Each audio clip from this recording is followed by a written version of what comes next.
El populismo, por definición, miente, y por ello lo que hace es propaganda y nunca comunicación. Si a esta la entendemos como la expresión rigurosa y precisa de un hecho y el campo o el horizonte con el que se pretende transformar ese hecho. Esto viene a colación por las ostensibles mentiras que en general durante la campaña y en particular donde en el debate presidencial se vio pródiga la candidata oficialista de la autoproclamada 4T. Distintos expertos en materia constitucional y en materia de seguridad se han encargado en las últimas horas de descobijar con rigor todas y cada una de las mentiras de las que ella habló en esos campos temáticos. Yo quisiera aludir a dos más. A el primero, cuando ella volvió a generarse un traje a su propia conveniencia, que sin embargo es completamente distinto de la realidad. Ese traje como luchadora social, esta vez no me refiero, no lo recordó, no lo dijo ya, para desnudar una vez más y reírnos un poco relacionando con la actividad febril que ella dijo que tuvo hace algunos meses para lograr la paz en Vietnam, aquel país invadido por Estados Unidos, en una guerra en donde pues ella era prácticamente una niña. No, me estoy refiriendo a cuando ella dice que es representante y heredera, todo el movimiento, así hablan ellos, de las gestas estudiantiles de 1968 y 1971. No es así. Claudia Sheinbaum en 1968 tenía 6 años y en 1971 pues todavía creía en los Reyes Magos. De tal manera que no puede ella misma decir que tiene alguna trayectoria de lucha en aquellas gestas. Pero hay que entender, para no incurrir en excesos, ella dice o alude a que es heredera de ese movimiento y en consecuencia pues tendríamos que revisar algunos de los principales emblemas de Morena para verificar ello. Por razones de edad, pues muchos de ellos no habían nacido o eran muy jovencitos, pero hay otros que sí. ¿En dónde estaban? Pues en el PRI, justamente en el PRI represor en aquellos años de las masacres de 1968 y 1971. Manuel Bartlett en el 68 ya era un militante importante en el PRI y en el 71 un militante importante dentro del PRI. Y el presidente de la República, muy joven en efecto, pero ya militaba en cualquiera de estas dos efemérides e incluso en abono a esto que estoy comentando de 1971, todavía continuó militando hasta 1989. No en el 88, Andrés Manuel López Obrador no sale del PRI junto con Cuauhtémoc Cárdenas, Ifigenia Martínez o Porfirio Muñoz Ledo, no.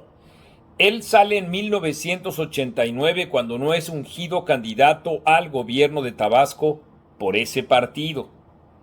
De tal manera en que después del 68, 31 años militó Andrés Manuel López Obrador en el PRI.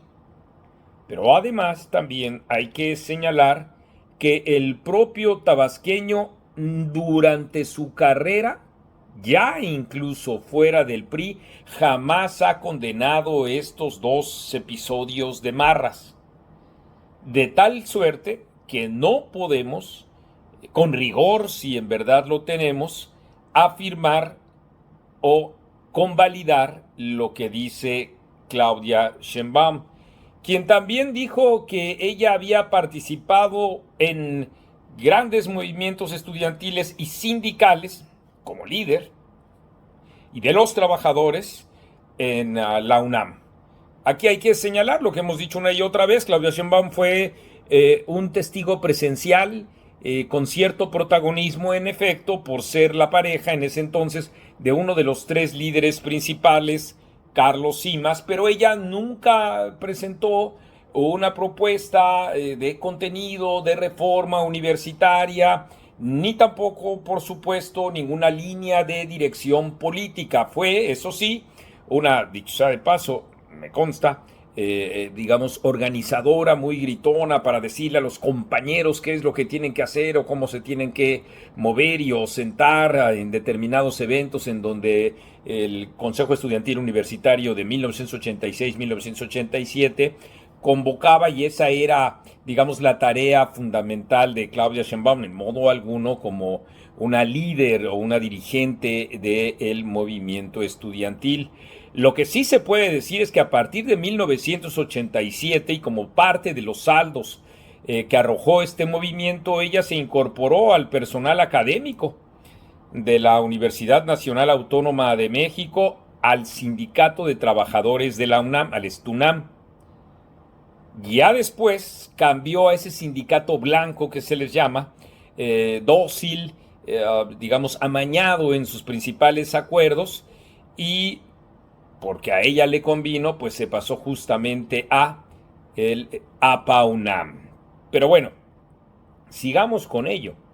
Después de ese tipo de prebendas que ella logra ya como académica, pasan los años y en efecto dando clases e investigadora, lo primero que hizo fue ser tratante de estudiantes quiero decir, porque en efecto pues lo que hacía era cobijarse en los resultados académicos de muchos estudiantes para ella firmar como propios algunos artículos y empezar a tener los estímulos tanto de la UNAM como los estímulos de CONACYT. Ustedes saben que pues la publicación de artículos forma parte de los criterios a través de los cuales reciben incentivos los propios académicos.